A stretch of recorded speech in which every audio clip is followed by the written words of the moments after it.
And we messed them up. Hand me my water, Hub. 1 minute.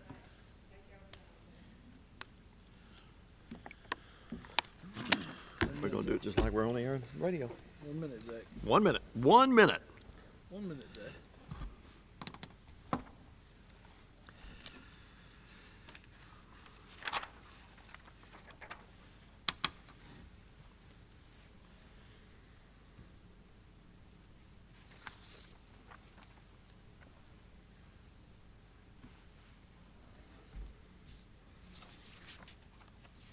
I don't even need that then, do I? Well, that's the women's. I need that one. No, what am I doing? Okay, no. Yeah, I can use that. You threw the men's away, didn't you? That's over there. Will the screen pop up that we're on? Yeah. Okay. Tell you what, hey, flip that switch on the microphone up at the top. Here? Yeah, It's already on. flip it down. That way it cuts.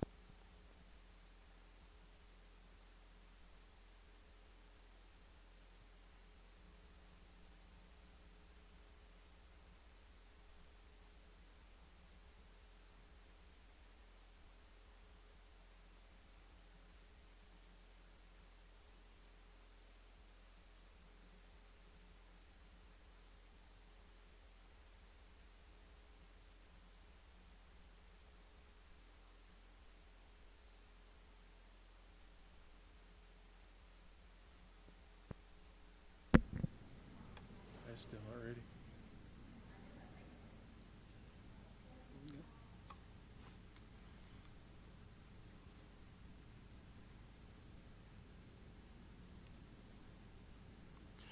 Hi, everybody. I'm Dave McCulley. This is Bethel Bracketology as we get ready for the upcoming national tournaments. The women's out in Independence, Missouri. Meanwhile, the men will be in Kansas City, Missouri. I'm joined today by two of our SID cohorts, Zach O'Kelly to my left and Derrick Hubble to the right, and we're going to preview the upcoming tournaments. The Bethel Lady Wildcats and Wildcats making history. Of course, it will be the sixth straight appearance for the Lady Wildcats. 6 of the last 7 years, Coach Chris Nelson has led the Lady Cats to the national tournament. Meanwhile, Coach Jeff Britt and his Wildcats on the men's side going for the first time ever as a D1 program. Of course, they went back in 2002 as a Division II program in the NAIA. We're welcome again, Zach O'Kelly to our left. Zach, you look sharp today. Thank you. Good to be here. Man, I'm telling you, you must have ordered that suit. These guys are all dressed up. Look at me, just a sports shirt. Derrick Hubble joins us from the SID staff as well. Derrick? Yeah, it's a great day. You know, both teams making it into the national tournament is always a privilege to go to Kansas City and Independence. We hope you'll keep with us today and stay with us today as we bring you our thoughts about the upcoming tournaments. Of course, we'll go over the women's bracket first. We'll tell you all about that. We'll break it down for you in just a minute. Bethel University, by the way, we brag a little bit. Only 15 schools in the country have both the men and women both going to the national tournament. And certainly we'll begin right away with the women's bracket. Guys, we have the top 4 seeds. Freed Hardeman won 32 straight games. Their only 2 losses this year, only loss, I should say, was a 2-0 forfeit loss early in the year. They have the longest winning streak at 32 in a row. Coach Dale Neal, 800 wins. He exceeded that mark this past season. And guys, the Freed Hardeman bracket, first we'll start with them, looks awfully tough. Obviously, Oklahoma City, another one, #1 seed. Westminster, a #1 seed. And you look at Campbellsville from the Mid-South Conference, another #1 seed as well. Bethel, a #2 seed. We'll break it down there in the Campbellsville bracket. Let's start, guys, though, with the Freed Hardeman bracket. Zach, we'll start with you. Freed Hardeman looks like not only the team to beat in that bracket, but they look like the team to beat in the entire tournament. Yes, they do. They're very, as we've seen them twice this year, they're very, very sound, and it's going to take a great effort by a team to beat them. Derrick Hubble, Bethel went down to Freed Hardeman. We were away with football that weekend, but Bethel went down to Freed Hardeman, played them within 5, almost beat them on their home court. Yeah, it was a good game. Like you said, played them to 5. And, you know, you talk about they got a tough bracket as well. You know, Wiley last year made it to the Final Four. And, you know, they got a tough task. Vanguard's in that bracket, and Montana State Northern's in that bracket. So they're going to have a challenge down the road. Dale Neal, a Hall of Famer, no doubt about it. 19 straight years they've gone to the national tournament. That's the longest running streak right now. Let's break the bracket down, guys. Freed Hardeman will open up against Cal State San Marcos. I wouldn't expect them to have any problems in that game. Meanwhile, it's Wiley, as Derrick Hubble mentioned a moment ago, Benedictine, Kansas, the other player in that particular matchup. Montana State Northern is actually a really dangerous ball club in that bracket. Lindsey Wilson from the Mid-South Conference, a 6 seed. That's 3 and 6 playing each other. And And then breaking it down, Southern New Orleans out of Louisiana, and Vanguard, Russ Davis had a very unfortunate injury late in the year, his star player out. That's going to hamper him a little bit, but never put your money against Russ Davis. Guys, break the bracket down. Who do you see making it to the Elite Eight out of that bracket? I would say that Freed Hardeman definitely is probably going to make it to the Elite Eight, as well as I see Vanguard maybe squeaking by Montana State Northern. Derrick Hubble, you don't agree with that, do you? Well, I'm going to go a different way. I'm going to say Freed Hardeman, and also I'm going to say Montana State Northern is going to make it to the Elite Eight. Grace Alonzo D'Armino, Haley Newby, both of those players, great players, never lost a game this season on their home arena court. I think only just a handful in their entire career there. Outstanding, two great players, two All-Americans. Yeah, definitely two All-Americans. Hopefully not Player of the Year status, but you know, they are good players, and you can't fault them for that. My two favorite names all year calling the Bethel games on the radio side, Bruno Santana down at Blue Mountain, and Grace Alonzo D'Armino. It just has a ring to it, doesn't it, Zach? Just got, it's like music and words. Yeah, so no matter who challenges them, you guys see Freed Hardeman coming out of that bracket. I see them at least getting to the Elite Eight. I want to go with an upset there, Montana State Northern beating them in the Elite Eight. That's sort of your dark horse then. Any dark horse in there that could challenge them in the long run? I see Freed Hardeman making all the way to the Final Four for that. All right, okay. So there you have it, the Freed Hardeman bracket. He thinks Freed Hardeman. I think Freed Hardeman. Derrick Hubble says, don't put your money on it yet. We'll have to wait and see what happens with Dale Neal's ball club. Hall of Famer, no doubt. 800 wins. He exceeded that mark, as we said. 19 straight appearances for the Lady Lions. We played them here in this arena this year. Bethel did anyway. And not a very good game for the Lady Wildcats. They didn't shoot the ball well. Played them right to the tilt down there. And really, Freed never challenged in their new conference, the American Midwest. Let's switch over, guys, to the Westminster, Utah bracket. You guys, any upsets there? Westminster, or can you just give it to them now to move on? Well, I'm going to go with Westminster to make it to the Final Four, but I think Zach O'Kelly has a 1-8 upset in that bracket. Who's your 1-8 upset? I believe Cumberland, Tennessee, from JoJo Freeman, our friends over there. I believe they'll squeak by them. All right, Cumberland, Tennessee, out of Lebanon, Tennessee. We've seen them, didn't see them in this arena this year, but certainly a very good ball club. They have a former Bethel player on that team. They do. Jalita Face, she went from here to Dyersburg State, and then she transferred out of Dyersburg State to Cumberland, Tennessee. Facing played her high school ball at Jackson Northside, just in nearby Jackson, Tennessee. Any other squeakers in that? Any other upsets in the other matchups? The 3 and 6, for example, Zach. The 3 and 6, I've got that with Our Lady of the Lake making it in. I've got them making it all the way to the Final Four. Hubble? Well, I'm going to disagree with that. I'm going to go Martin Methodist winning that one over Our Lady of the Lake. I just feel like, you know, seeing them last year, Martin Methodist has got a good ball club. They got a couple physical players. Kyoka Wade, I think she plays hard, you know, most of the time. If she can get back from the injury at the Southern States tournament, I think, you know, she'll be ready to go. I think Nala, the young lady down at Martin Methodist, an awfully good player as well. Do not count the Red Hawks out of this thing. They can be a dangerous ball club, and certainly in that first matchup, Martin Methodist taking Our Lady of the Lake, as Derrick mentioned. Neither one of you guys have mentioned the 2-seed Oklahoma Baptist, OBU. Well, I have Baker upsetting Oklahoma Baptist. Do you really? 2-7 matchup. I don't see that, but Derrick Hubble? Well, in my Elite Eight, I'm going to go Westminster and Oklahoma Baptist. All right, so you're going with the 1 and 2 seeds, and you're not going that way. My Elite Eight is Our Lady of the Lake and Lyon College. I like Westminster to come out of that. That doesn't mean that they will, but I certainly like them. And OBU, I think, is a team that could really challenge them. If you go over to Jackson's Oman Arena, there's still a lot of Oklahoma Baptist banners up there, and a lot of folks from Oklahoma dominated that. People remember Union University, who's in the NCAA, by the way, in Division II, and we wish them luck. They're hosting over in nearby Jackson, Tennessee this weekend, and at that level. But if you go over there, you see a lot of Oklahoma Christian, Oklahoma Baptist, Oklahoma City. Those folks dominated early play at Oman Arena back when it first came there, and I still miss it being in nearby Jackson. We look forward to going to Independence. It's been at Frankfort, Kentucky for the last several years. All right, guys, let's switch down to the Oklahoma City. Speaking of Oklahoma City, very athletic, defending champion. We'll start with you, Derrick Hubble. Will they win this thing outright coming out of that bracket? Well, I'm going to go with a few upsets in that bracket. I think, you know, Loyola out of the Southern States Athletic Conference, they come in as a 2-seed in that bracket, playing Great Falls in the first round. And I've got them making it to the Elite Eight against Oklahoma City. And then, you know, maybe even making a run to the 5-4. Who do you like there? Well, the only upset I have in that bracket is Shawnee State over the Masters in the 4-5 matchup in the opening round, and then Oklahoma City all the way to the championship game. Pikeville from the Mid-South in there, Shawnee State that he just mentioned, Zach O'Kelly just mentioned. Shawnee State, very athletic as always. Guys, I really like Oklahoma City in this thing, but I'm telling you, watch out for Loyola, the number 2 seed. Not just because they snapped Bethel's 24-game winning streak recently, but Oklahoma City, better watch out. Loyola, Oglesby coming off the bench, she can really, I think she's their second best player. Neely, a great player. I think an All-American down at Loyola, well coached. As we said, snapped Bethel's 24-game winning streak recently in the conference title. By the way, not taking anything away from Loyola, did you guys know that in the last 12 years on the women's side, only 3 teams that won their conference went on to be national champions? Guys, that means that 9 teams that did not win their conference was crowned a couple of weeks later national champion. That just could be from some momentum or actually some motivation for losing in their conference tournament. That's really an amazing stat, though, isn't it? That is an amazing stat. And, you know, it's like you and I talked on the radio this past week.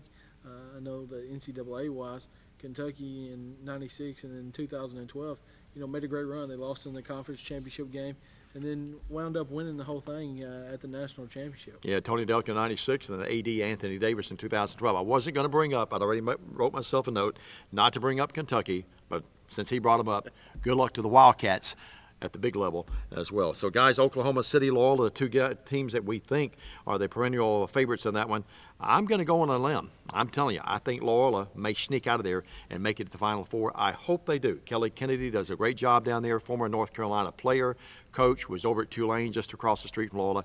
We wish them the very best, despite the fact they just beat us.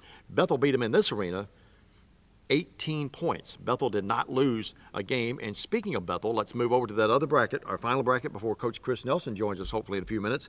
The Campbellsville, Ginger Colvin, great friends of Coach Nelson, really great coach. She followed a legend at Campbellsville, and she's never missed a beat. As a matter of fact, I think she's actually taken them to another level even. They were a perennial power in the Mid-South Conference, but in Campbellsville, Kentucky, they love their women's basketball, and Ginger's done a great job there. And they had a 32-win season last year, Yep. 30-plus wins last year. They're 29-3 right now, so I don't see where they won't reach 30 wins again this season. We're familiar with them because they came in here and played last year in the holiday tournament. And, of course, Bethel went up there a couple of years ago and played. Does a great job with them, and they're a very sound basketball team. Yeah, definitely a very sound basketball team. You know, you're talking about losing in your conference championship game. They also lost in their conference championship game as well. And, you know, I see a good run. You know, they played LSU Shreveport in that first round, and then they'll play either Mid-American and Wayland Baptist in the second round.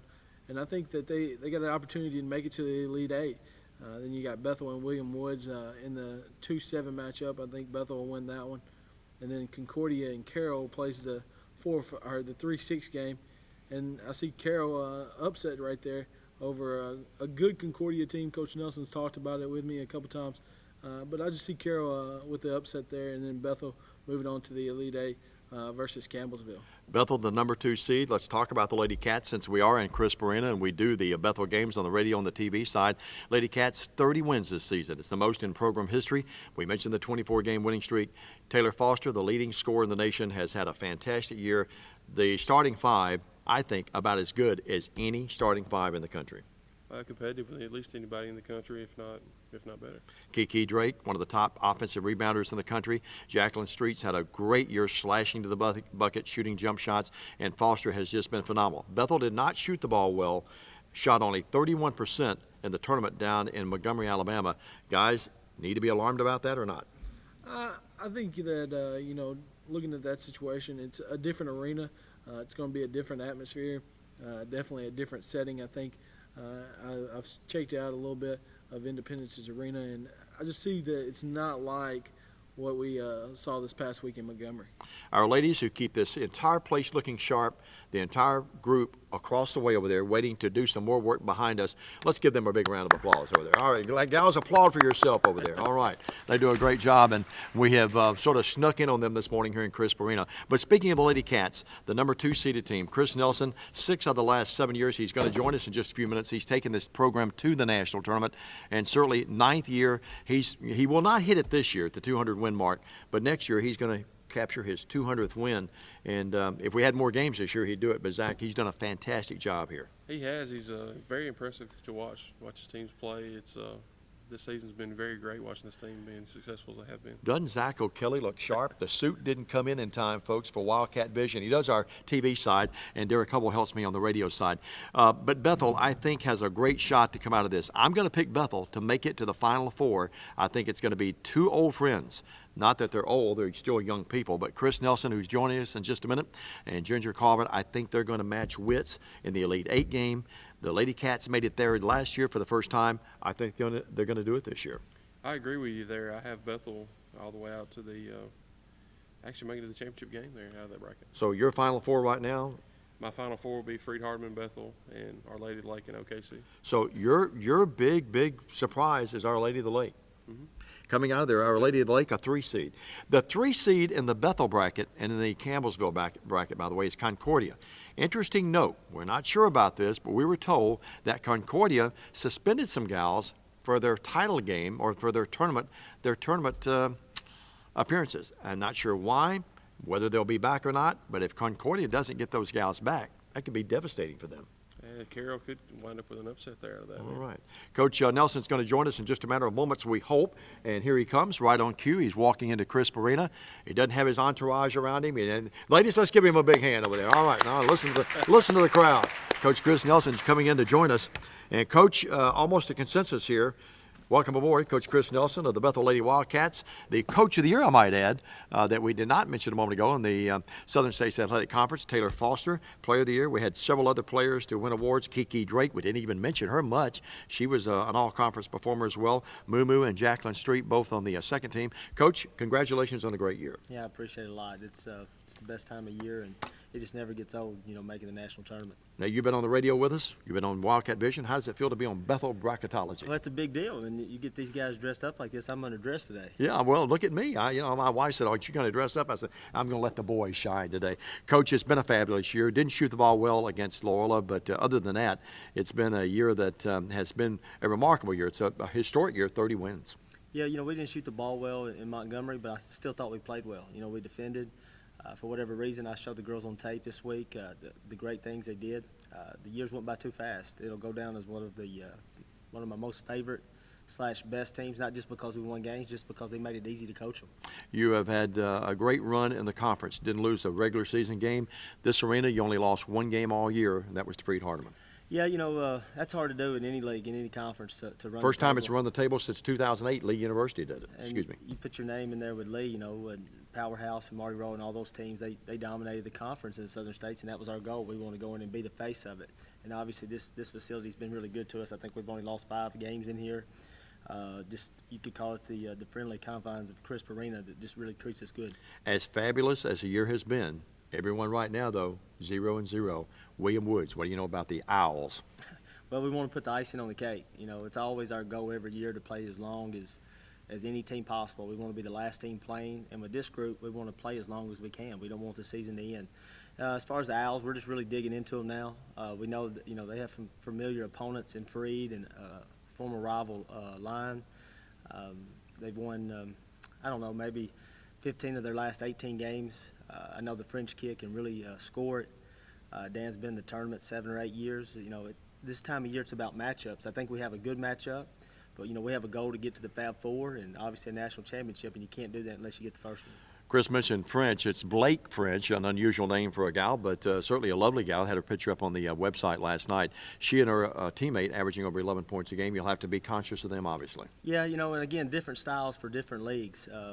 Maybe we can get some tape, and when they play Freed, obviously we'll get the one when they played Line, so we can compare a little bit.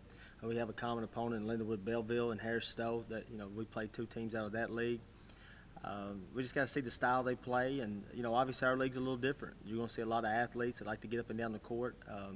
We got a little tape already we viewed on them. We're really digging into that today and on in the rest of the week. 6 of the last 7 years you've taken this Lady Wildcat program to the tournament. It never gets old, does it? It does not. I can remember the first time we made the national tournament and just all the excitement and the buzz, and it just feels that way again, especially with this group. You go out there and you want it to last as long as possible, but just like that, it's done. So we're hanging on to every moment. We're excited about it. We had the girls over last night, watched the selection show. They enjoyed it, and then we'll get ready. We'll practice a couple days, give them Sunday off, then we'll head out there Monday get ready for the banquet, parade of champions, and obviously we play Thursday. Of course, we're just speculating this morning, and obviously anyone that knows we three know that this is not a very scientific method that we use. I mean, it's a lot of guesswork, and at this time of the season, it's a lot of guesswork because you talk about the matchups, but you look, everyone's sort of looking ahead that maybe you and your buddy, Ginger Corbin, could match wits in the Elite Eight. But you always stress this first game really bothers you. I mean, you got to win that one. And the first game jitters always profound. I don't care if it's Freed, Bethel, or if it was Union years ago. Got to get that first one out of the way. Yeah, I'm glad you bring that up. You know, just you have to get the first one because you want to stay out there. You know, last week at the conference tournament playing Belhaven, who had seen us 3 times, you have to get the first one. It just feels good to get it out of the way. So we have to take that one. You know, we view it as we're trying to get to paradise, trying to get to vacation. You can't skip towns. You know, maybe Freed can get on their private jet and they can skip over a few towns or a few games, but we got to take every game serious. But if we're fortunate to get to Campbellsville in the Elite Eight, and Ginger's one of my good friends, I'd be happy either way. Obviously, we want to be selfish to get to a Fab Four.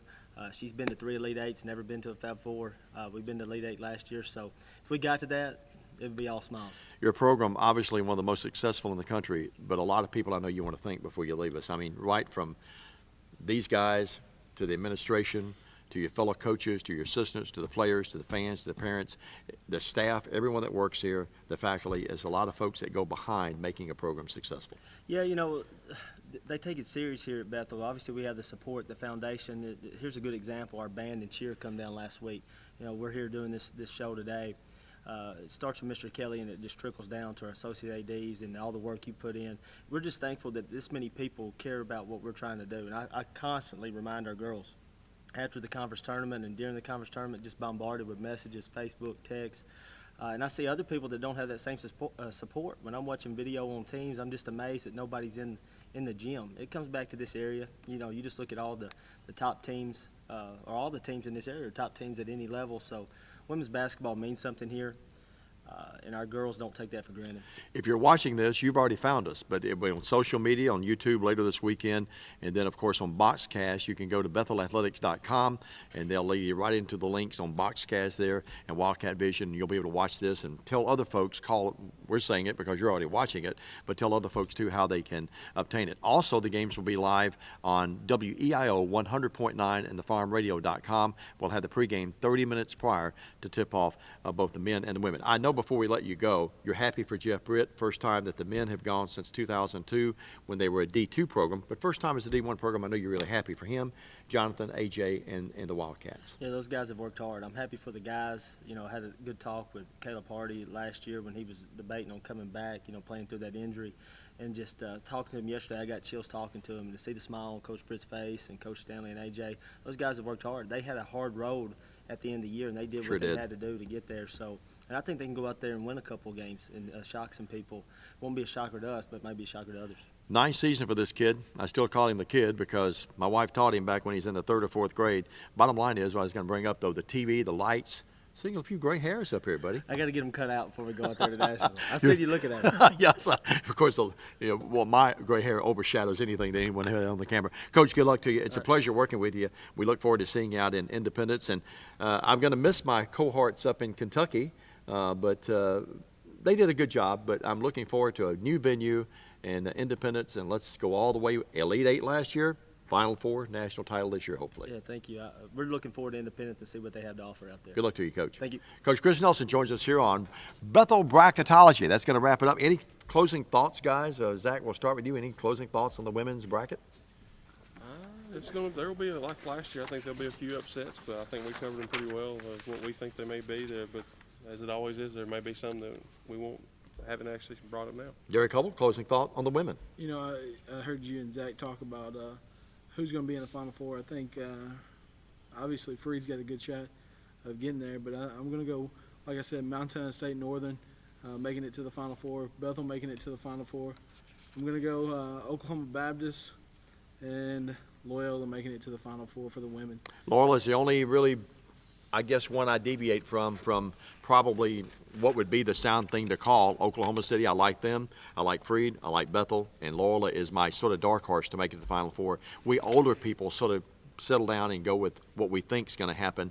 Perennial favorites. We don't go out on the limb as much as you young guys, is what I'm trying to say. Right, gals? Not that you're that old, but I'm older than these whippersnappers for the most part. All right, guys, let's switch into the men. The men do it a little bit different. We talked about the brackets on the women's side. The men pretty well go with the ranks. Number 1 was Hope International. Number 2 in that bracket, they call it the Liston bracket, and that's going to be Talladega. And the Dewar bracket is Cal State San Marcos. And how about Jason Shelton, the job he's done down at Freed-Hardeman? They're in the Kramer bracket, and they're the number 4 seed overall in the tournament. And by the way, the Hope International is the Naismith bracket. Let's start with that bracket. Guys, I haven't studied this one as much as I have the women, and I apologize for that. But how do you like this bracket? Zach, we'll start with you. Do you go with a consensus favorite, or do you see an upset here? Well, I've got my Elite Eight with Hope International and Martin Methodist. Okay, so that's what I think too. And I'm telling you guys, if Martin Methodist plays the way they did, now we didn't see the other teams play, obviously, out west and in the Midwest, but I was super impressed with Martin Methodist. Athletically and just the way they played, they're well coached. I really like him. I think he does a great job down there. And Martin Methodist, I like them in this bracket a lot. I really like them as well. I think it'll be Hope International and Martin Methodist in the Elite Eight. And then, I'm going to go with upset alert there. I'm going to go Martin Methodist to the Final Four. All right. Do you? I agree with that. Yeah. Hey, maybe it's not an upset then, because we all three think the Red Hawks, boy, I'll tell you what, our SID buddy down there, he would absolutely love that, wouldn't he? He would. Wade Neely would enjoy at least getting to the Final Four. We've been kidding Wade a little bit. If you see him out in Kansas City, kid him a little bit. He's gone with the USJ. I don't mean that derogatory, but the longer hair, he's got that preppy look, doesn't he? He does. Now, you folks at USJ, I love you. I'm not being demeaning at all saying that. Wish I could grow my hair that way. Hubble is losing his hair. Zach's got a pretty good head of hair, but anyway. So we go with Martin Methodist in the Naismith bracket. No disagreement there. No disagreement all right. there. If we say that, our lovely friends, our ladies, are going to agree with that as well. Coach Britt's going to join us in a minute. Let's go over to the Dewar bracket. Cal State San Marcos, the number 3 ranked team in the country. They open up with Philander Smith. In this bracket, guys, you look down through there. You've got Wiley, you've got Evangel, Wayland Baptist, Georgetown, the Tigers out of Georgetown, Kentucky, up in God's country, just right there next to Lexington, Kentucky. Any upsets there? Who do you like, guys? I'd like to go with an upset, in that second round game. I think Cal State Marco will be there of an independence, and I think they'll play Georgetown in that round. And I think Georgetown's going to upset them to advance to the Elite Eight. And then you got Wayland Baptist and Evangel in the the 11 seed. And I think Wayland Baptist will win that one, and then I think Dalton State will win the next one. So it'll be Dalton State and Wayland Baptist, and then I'm going to go with Dalton State making it to the Elite Eight. So I got Dalton State and Georgetown making it to the Elite Eight. I said this season on the radio side that Dalton State, when they came in here, Coach Britt may or may not agree with this. He's going to be with us in a few minutes. But I said Dalton State was the best team I saw all year until I saw Martin Methodist play in the tournament down at Montgomery in the Southern States Athletic Conference. Right now they're neck and neck. I really like Dalton State as well. Who do you like? Well, I have pretty much the same in from the first round results as Derrick Hubble, and I have Cal State, San Marcos, and Dalton State making it to Elite Eight. All right, okay, so there you go. Dalton State set up guys, I'm telling you, I just like Dalton State a lot as well. Let's go down to the Liston bracket. This is the Talladega, Alabama bracket, 29-4. They are a basketball team that, and by the way, Bethel along with Dalton State, LSU Alexander, and Mid-American Christian, 4 teams that are making their first appearance in this particular tournament. Talladega, obviously the team maybe to beat their Hubble, and this is the Bethel bracket. Tell you what, let's hold the Bethel bracket to later. Let's do that. Is that okay? Do I have your consent? Okay, all right. As long as you guys agree with me. I pay them big bucks, folks. That's why I ask them those kind of things. Let's go to the Freed bracket. Jason Shelton, the basketball team. A lot of people, 28-3 this year. Went to, double overtime here? And woulda, coulda, shoulda. One of the tough. I call the Bethel Wildcats this year the cardiac cats. We had so many games just like that, home and away. Coach Britt, I'm not sure how his heart's held up. He's getting a little older like me. But I really like the job that Jason Shelton's done at Freed-Hardeman this year. I agree with you. That was even on the video side, that was an awesome game call. A lot of people thought they'd be in a sort of not a total rebuilding, but thought they'd be rebuilding a little bit. Has this team surprised you with their success this year, Derrick Hubble?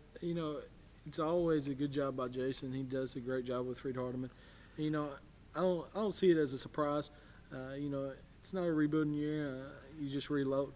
Campbellsville in that bracket as well from the Mid-South Conference, perennial power, LSU, Shreveport, Westmont, Lewis Clark State out in Idaho, Mid-American Christian and Xavier out of Louisiana, and Missouri Valley from Marshall. They're nearby Marshall, Missouri. That's not far from Kansas City. My good buddy Paul Troth is the football coach there at Missouri Valley. But Freed Hardeman, guys, the favorite here, who do you like, though, coming out? Let's put Hubble on the spot first. I'm going to go in the Elite Eight. Freed Hardeman making it to that point, and Lewis Clark State out of Idaho making it to the Elite Eight as well. And then we'll say Lewis Clark State is going to upset them and go to the Final Four. Zach O'Kelly? Well, I have to disagree with you there, Derrick Hubble. Oh, okay. As much as I like to, every chance I get. I've got Campbellsville making it to the Elite Eight along with Freed Hardeman. Okay, and who do you like in that game? I've got to give a slight edge to Freed Hardeman in that game. Yeah. It'll be Freed Hardeman and Martin Methodist in the Final Four. You stole my thunder a little bit. I think Campbellsville and Freed, I'm not yet decided who I like in that game. I think those are the two teams that are going to play for the right to move on. There are a couple of you don't agree with that, but that's what we're going with. Well, as long as y'all go with it, I guess I can just hold my 12-4 matchup to standards. Okay, let's go to the Liston bracket. This is where Bethel is playing. The Cats coming off a 23-9 year. Went to Martin Methodist and won. Went to Dalton State and won, although those teams came back in here and beat us later. What a great year for Jeff Britt and his basketball team. After the 2 home losses, some of our fans sort of scratching their heads saying, uh-oh, we may not get to go to Kansas City. We went on the road, guys, and won at 2 tough places to play, Loyola and then at William Carey. Those 2 wins, I think, propelled Bethel. I said after those 2 wins, no matter what Bethel did in the tournament the following week, this past week in Montgomery, I thought we were in. Of course, we won our first game, and I thought that secured it. Some people didn't believe me, but not that I know a lot, but I was right. Yeah, I'd like to agree with you on that. I think the 2 wins on the road, and then, that win at the conference tournament helps us prevail into the national tournament. People that haven't gone to Loyola in New Orleans, beautiful place to visit. And yes, we did go to Bourbon Street, and yes, we did mind our business and behave. But William Carey, a tough place to play. Coach Knight does a great, they came within a whisper of winning that thing in our tournament. He does a tremendous job, a Hall of Fame coach. William Carey, I think, even a tougher place to play than Loyola. Loyola was a tough matchup for Bethel because Loyola is really, really physical. We won both of them.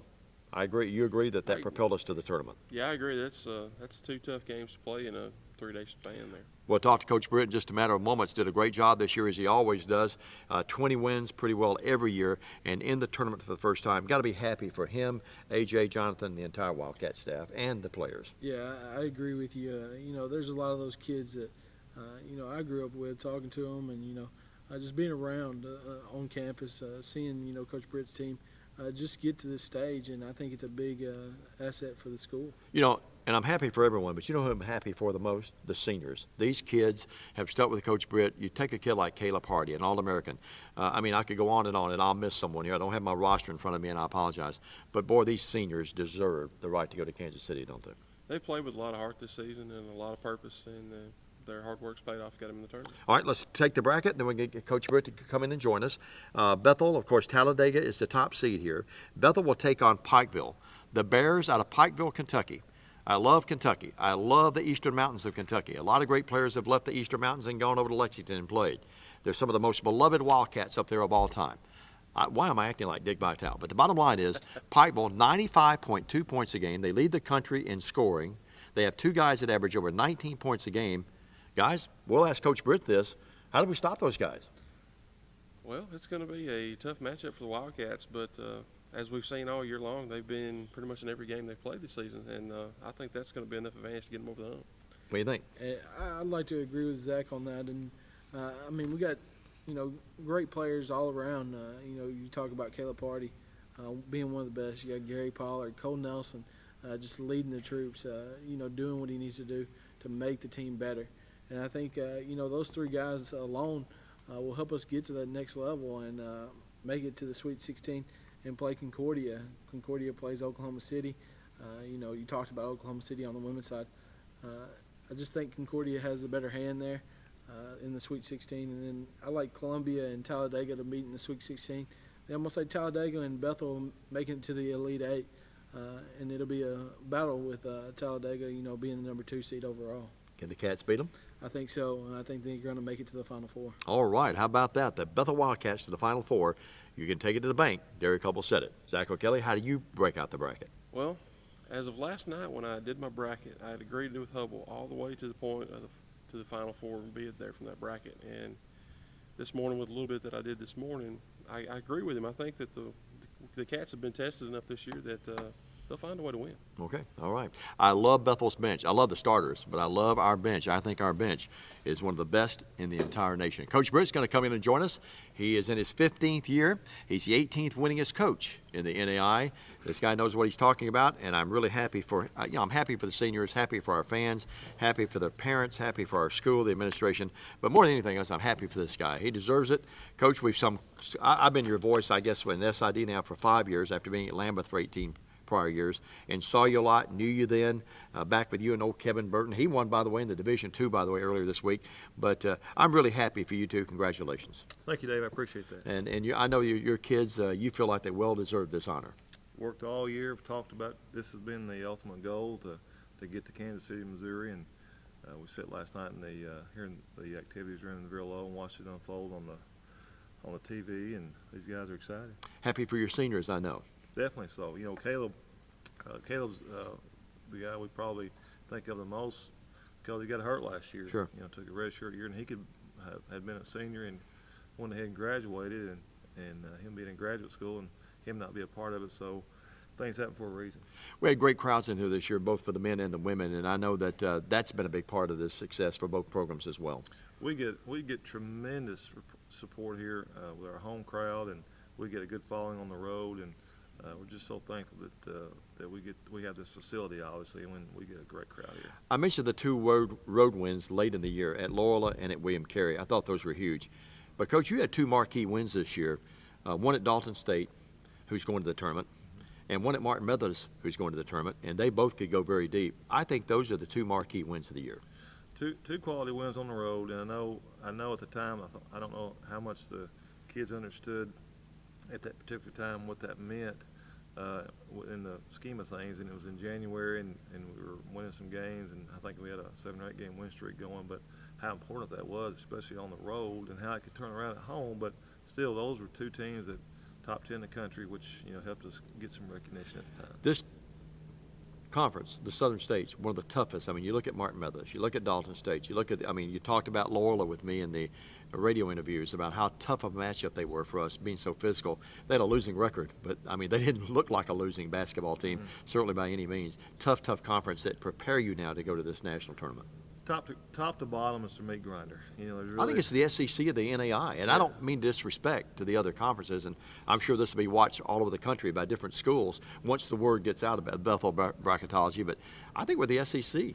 There's so many games that were decided by a few points on the road by the top teams. Yep.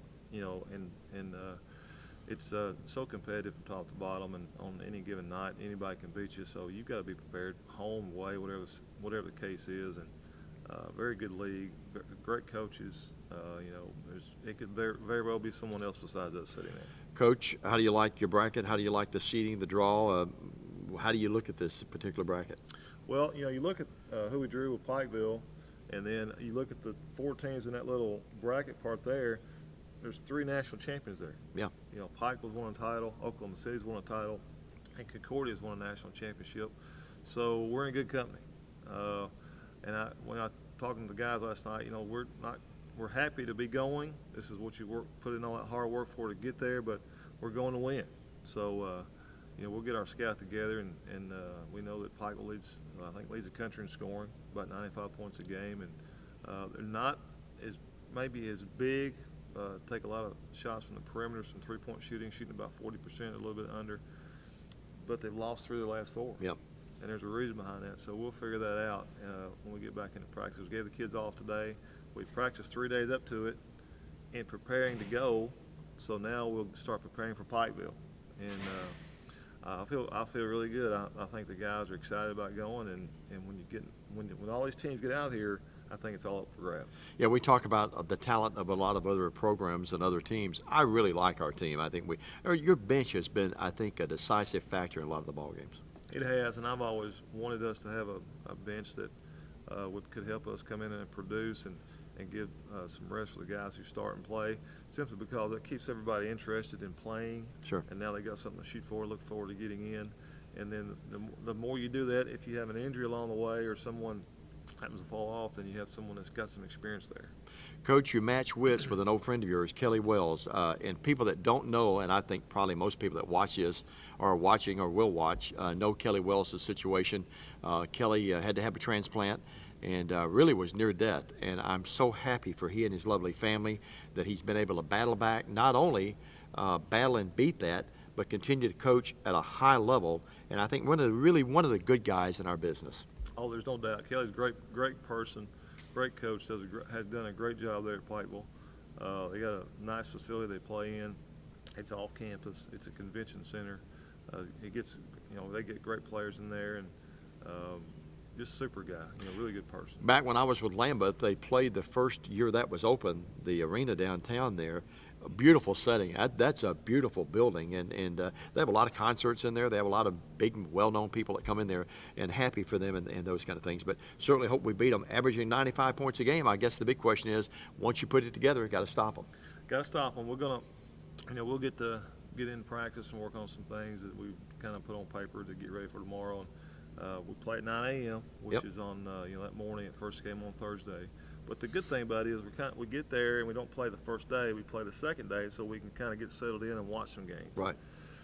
And then get used to that a little bit, get used to the arena, and then we can get ready to go that next morning. And we're used to getting up, so that'll help us out. Now, Derrick Hubble and Zach O'Kelly will be with us on the radio side. Zach's not used to getting up before 9 o'clock in the morning. You and I, it won't matter with us. We're up at 4 or 5 every morning. I don't know about Derrick either. He may not be either. Yeah, Hub gets up a little earlier than this guy. I mean, 11 o'clock pretty well is the norm. I'm just teasing. Doesn't he look sharp today, Coach? These guys look great. Don't they look great? I didn't know they had those nice looking jackets. Yeah, and you mentioned a moment ago, you pointed to the bracket. Doesn't matter what the records are, doesn't matter what the seedings. Everyone's 0-0 right now, aren't they? I'm telling you, it's open. It's wide open. I know they seeded 1 through 16, but I've seen so many times that the teams have been upset. I mean, this is the greatest month of sports, in my opinion, on the history of this planet, because it's March Madness. All these tournaments are going on, the NCAA, the conference tournaments. And if you're still playing, it's such a great thrill, and the kids are excited. But it's open. It's pretty much open. Anybody can do anything on a given night. I'm telling you, I like the teams from our conference to make some noise there. Sure. I really do like Martin Methodist getting to a semifinal round. I do too. And Dalton State doing the same thing. Yep. So they were in our hotel in Montgomery, and Coach Engel, and I got a chance to eat breakfast with those guys every morning. Their players were there, our guys, and talked to several of their guys, and we talked about this moment getting there. So I hope we all do well. And not to leave anyone else out in the conference, but on any other given year, William Carey's basketball team would probably be there as well. William Carey finished very strong, and Coach Knight, he's been around for 33 years and was inducted into the Mississippi Hall of Fame, and Faulkner had a great year. Sure. They won, I think, about 10 or 11 in a row. So there's several. I know there's some teams that were really trying to get in that didn't, and I've been sitting in their shoes before. I know how it is, and we're just thankful to have an opportunity. Congratulations on a great season. Let's go get them Wildcats out in Kansas City. Thank you. John Wooden won his first national tournament there too. Indiana State. Absolutely. Oldest tournament going. Absolutely. Beautiful building. It's an older building, but an absolutely beautiful building. Coach Britt, we thank him for joining us. Coach Nelson was with us earlier, and we're not out of guests yet. That's right. We have a big surprise for you folks out there. I know that you've all been enamored by the dress code today of one Zach O'Kelly and Derrick Hubble, but former SEC great official, and now our athletic director here. I think most people that follow us know that, but some of you folks out there in TV land may not know that around the country. But Dale Kelly, I know that has a very familiar name ring to it. And our athletic director of athletics, Dale Kelly, joins us. And Mr. Kelly, thanks for joining us, sir. My privilege. This is an exciting time. It really is. You've been involved in this at the NCAA Division I level. You've been involved as a supervisor of officials at other levels, but it is a magical time of the year, isn't it? Oh, yeah. It's the most exciting time that if you're a basketball fan, you can see all the basketball you need to see here for the next 3 or 4 weeks. It's a very exciting time. And the only time that I've ever missed officiating is at tournament time. Oh, really? Okay. Mr. Kelly, one reason we want to talk to you, for several reasons, but one reason, Bethel University is one of 15 schools in the entire nation that has men and women both going.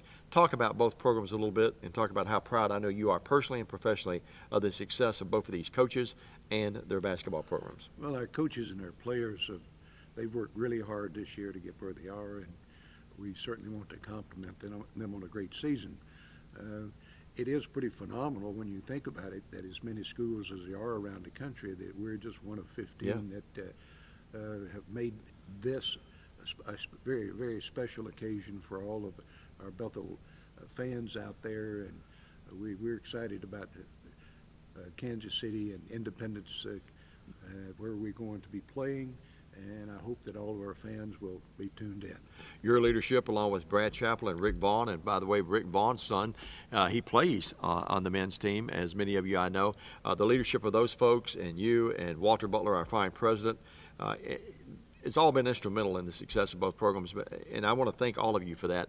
But I'll tell you, hats off. The empty seats right now, but this place wasn't empty much this year. I mean, we had some of I think the best crowds in Bethel basketball history this season, and we owe our fans a debt of gratitude for their support as well. No question. We have some of the most dedicated fans anywhere, and we had tremendous crowds for most all of our games. And I was excited about the fact that we were able to attract all of our high schools around for district and regional play.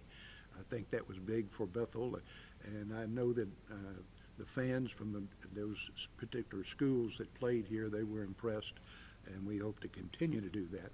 And that's hopefully that will help attract a lot more athletes to Bethel University. Absolutely, an outstanding and just a gorgeous building. And even on snow nights, there were a couple of snow nights and bad weather, wintry nights that we had, and there was far more people in here behind us over there on that side in the end zone. Just unbelievable the crowds we had even on those bad weather nights. That's correct. We've had some bad weather, needless to say, but we have endured, and we have continued to attract those kinds of crowds that we want to in this beautiful arena here. And we just look forward to all of our sports and the success that we're having in our various sports. So it's a good time to be at Bethel University. Athletic Director of Athletics, Dale Kelly, joins us here. And Mr. Kelly, we thank you for your appearance today. And certainly I know that you're very, very impressed with my two cohorts and their dress code today. I'm telling you, I am impressed, and I think this may become the daily attire. Absolutely, and certainly game attire anyway, right? Absolutely. Next year. Thanks, Mr. Kelly, for joining us. You bet. Dale Kelly, legendary SEC official, as I say SEC official, legendary NCAA official. We're going to wrap it up here. Derrick Hubble is going to move back in, and we're going to get one final thought. National champion, first of all, on the women's side. Guys? I think Bethel has a good shot at it. Zach? I agree. I think the Lady Wildcats do as well. On the men's side, one final comment about that. I have a Southern State's championship game. Will be either. I kind of give a nod to Dalton State, just barely over Bethel, but right. I believe it's going to be Dalton State and Martin Methodist, and I believe Martin Methodist will take Dalton State. Okay, and Derrick Hubble? I'm going to go with a Bethel Martin Methodist championship game, and I'd like to say Bethel wins it, but I'm going to go with the slight edge of Martin Methodist, just from the conference tournament. All right, my thanks to both of these guys for joining us. Our thanks to our lovely gals who've been very patient as they get ready to do their work here in Crisp Arena here at Bethel University in McKenzie, Tennessee as well. Don't forget, you can follow the Bethel Lady Wildcats and Cats on thefarmradio.com and 100.9. We'll have the activity for you 8:30. I've done a lot of ball games for 30 years. I don't know that I've ever gone on at 8:30. Been on at 2 o'clock in the morning. I know that out in Kansas City with Lambeth years ago. But 8:30 in the morning next Thursday will be our airtime on the radio side of it, and that's the pregame, the countdown to tip-off, and the tip-off at 9, and then we'll scoot right over to Independence, nearby Independence, and we'll have airtime there at 5:45. That will come your way Thursday night, as the Lady Cats will be playing William Woods in that one as well. So that's going to wrap it up for us for our Wildcat segment of this anyway, Bethel Bracketology. And of course, don't forget, you can tell your folks they can watch this on Boxcast on the BethelAthletics.com website, and we'll have it hopefully on YouTube as well later. Hopefully this weekend. All right, this weekend it'll be up there as well. So for Derrick Hubble and for Zach O'Kelly, I'm Diamond Dave McCulley from the friendly confines of the beautiful Crisp Arena on the campus of Bethel University in McKenzie. So long, everybody.